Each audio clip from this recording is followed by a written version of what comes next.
Hello everyone, welcome to my channel. আসসালামু আলাইকুম everyone, আমি সাবানা। আমার একটা নতুন লং ব্লগে তোমাদের সবাইকে জানাই অনেক শুভেচ্ছা। তোমরা সবাই কেমন আছো? আশা করছি ভালো আছো। আর আমিও খুব ভালো আছি, কারণ আমি এখন আমার ননদের বিয়ে খাচ্ছি। ভালো তো আমাকে থাকতেই হবে। তোমরা আমার অলরেডি হলুদের ব্লগ দেখে ফেলেছো। আজকে নিয়ে চলে এলাম বিয়ে বাড়ির ব্লগ। চলো কী কী হবে তোমাদের সঙ্গে সব কিছু শেয়ার করি। আমরা তো বিয়ে খেতে এসেছি খালাতো ননদের, আর আমরা গিয়েছিলাম ঘুমাতে মামা শ্বশুরদের বাড়িতে। আমার খালা শাশুড়ির বাড়ি থেকে মামা শ্বশুরদের বাড়ি 5 মিনিটের ডিফারেন্স, তাই আমরা ওখানে ঘুমাতে গিয়েছিলাম। শীতকাল তো একটু ঘুমানোর প্রবলেম, তাই ওখানে শান্তি করে ঘুমাতে গিয়েছিলাম। সকালবেলায় চলে আসছি খালা শাশুড়ির বাড়ি।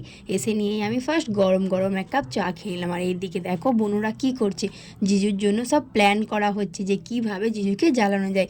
অনেকক্ষণ ধরে তো সব কিছু করা হলো, এবারে রান্না বান্নার দিকে আমরা চলে এসেছি। কী কী রান্না হচ্ছে সেগুলো তোমাদের সঙ্গে তো শেয়ার করবোই।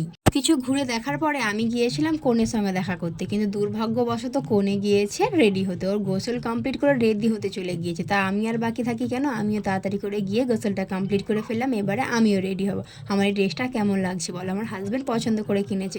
আমি সকলের ড্রেস পছন্দ করেছি, কিন্তু আমার ড্রেসটা আমার হাজব্যান্ড পছন্দ করেছে।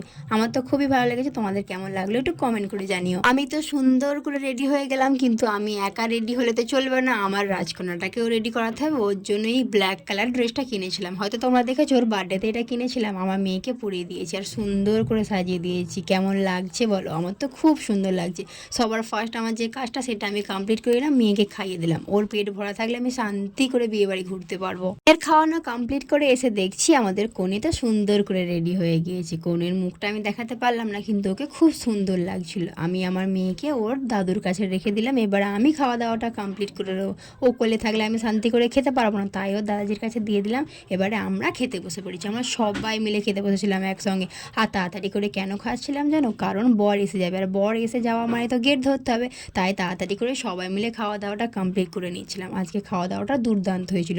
আর আমরা সবাই বিরিয়ানি খেতে ভালোবাসি। বিরিয়ানি হওয়া মানেই আমাদের তো ফেভারিট জিনিস। খুব সুন্দরভাবে খাওয়া দাওয়াটা আমি কমপ্লিট করে নিলাম। খাওয়া দাওয়া শেষ হতেই না হতেই আমাদের তো বরমশাই হাজির হয়ে গেল। এবারে চলো আমরা সবাই মিলে যুদ্ধ জয় করব। সবাই মিলে পৌঁছে গেলাম গেটের কাছে। আমরা তো অনেক সুন্দর করে গেটটাকে সাজিয়েছিলাম, যেমন প্ল্যান করেছিলাম কিছুই হলো না। ওরা সবাই মিলে স্নো স্প্রে দিয়ে আমাদেরকে ভূত বানিয়ে দিল। চেঁচামেচি খুব হচ্ছিল। আমরাও কিছুতে কম ছিলাম না, আমরাও ওদের সঙ্গে সমানভাবে চালিয়ে গিয়েছিলাম ঝগড়া।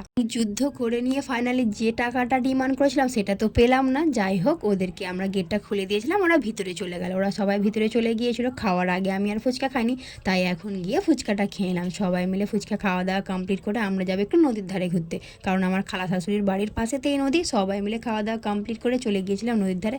ভিডিও শ্যুট করলাম, ফটো শ্যুট করলাম, অনেক অনেক মজা করলাম। থেকে ঘুরে এসেই দেখছি যে বিয়ে পড়ানোর কাজটা শুরু হয়ে গিয়েছে। বিয়ে পড়ানোর কাজ চলছে, এদিকে রেজিস্ট্রি ম্যারেজও চলছে। আমার তো খুবই মন খারাপ লাগছিল, কারণ আমি এরকম করে বিয়ে করিনি। তাও আমার এই সকল জিনিসগুলো দেখলে না খুবই কষ্ট হয়। বিয়ে বাড়িতে তো আমরা সবাই মজা করি, কিন্তু বউ যে থাকে তার তো মজা করা যায় না। হয়তো আনন্দ হয় যে বিয়ে, কিন্তু তারপরেও তার একটা দুঃখ থেকে যায়। নিজের বাড়িটা ছেড়ে দিয়ে অন্যের বাড়িতে থাকতে হবে, সেই সব মানুষগুলো কেমন হবে না হবে কোনো দিনও মাথায় থাকে না। কিন্তু কিছু করার নেই, এটাই আমাদের নিয়ম যে যেতেই হবে অন্যের বাড়ি। কেমনভাবে থাকবে না থাকবে সেটা পরের কথা, বিয়ে তো করতেই হবে। ও সিগনেচার করছে আর আমিও চোখের দিকে তাকিয়েছি। চোখ থেকে অলরেডি পানি পড়া শুরু হয়ে গেছে। পেনকে ঠিকভাবে ধরতে পারছে না, আর ভালো করে সিগনেচারও করতে পারছিল না। এদিকে ওর আব্বা মা ভাই বোন সবাই খুব কান্নাকাটি করছিল। আর ওর ছোটো বোনটা এত কান্নাকাটি করছিল, ওদেরকে তো ধরে আমি রাখতেই পারছিলাম না। ওরও মনটা খুব খারাপ হয়ে যাচ্ছিলো। এই সকল জিনিসগুলো দেখে না আমার বুকের ভিতরে ফেটে যাচ্ছিলো। এই এত কান্না সত্যি আমার একদম ভালো লাগে না। তোমরা সবাই মিলে আমার বোনের জন্য দোয়া করো, ওই জন্য ভালোভাবে থাকে, ওর বিবাহিত জীবন যেন ভালোভাবে কাটে। সবাই ভালো থেকো, সকলকে বাই বাই।